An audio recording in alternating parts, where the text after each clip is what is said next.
आजादी का अमृत महोत्सव समाप्त होगा और 16 अगस्त से आजादी की 75 साल से 100 साल की यात्रा की शुरुआत होगी, जो निश्चित रूप से महान भारत की रचना करेगी।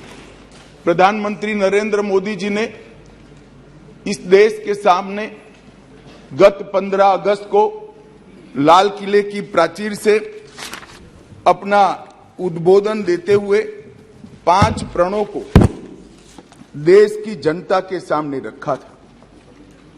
माननीय अध्यक्ष जी, ये 5 प्रण में से एक प्रण था कि हम गुलामी की सभी निशानियों को हम समाप्त कर देंगे, हमारे मन से वो बोझ को दूर करेंगे। माननीय अध्यक्ष जी, आज मैं जो 3 विधेयक एक साथ लेकर आया हूं, वो तीनों विधेयक एक प्रकार से मोदी जी ने जो 5 प्रण लिए हैं उसमें से एक प्रण की अनुपालना करने वाले हैं।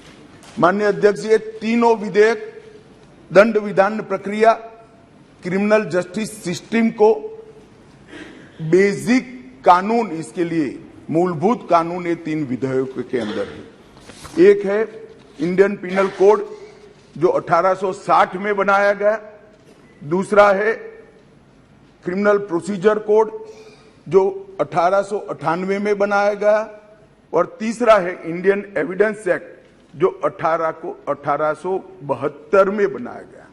1860, 1898 और 1872 में अंग्रेजों द्वारा बनाए गए, अंग्रेजों की संसद के द्वारा पारित किए गए ये तीनों कानूनों को समाप्त कर आज हम तीनों नए कानून पुरस्कृत करने के लिए मैं आया हूं।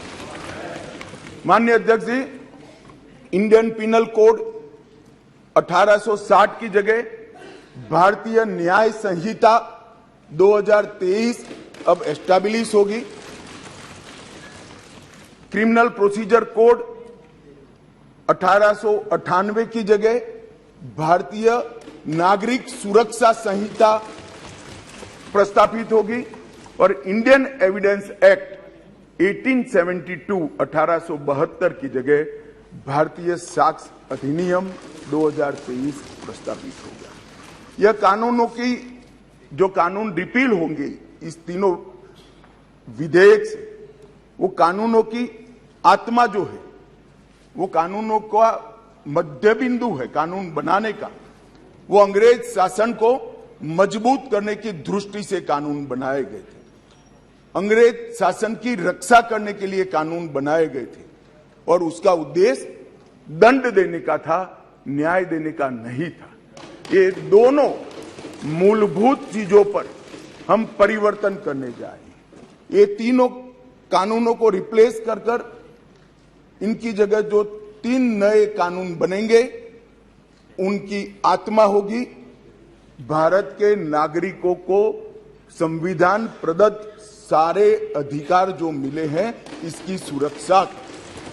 ये कानूनों का उद्देश्य किसी को दंड देना नहीं होगा, इन कानूनों का उद्देश्य सबको न्याय देना होगा।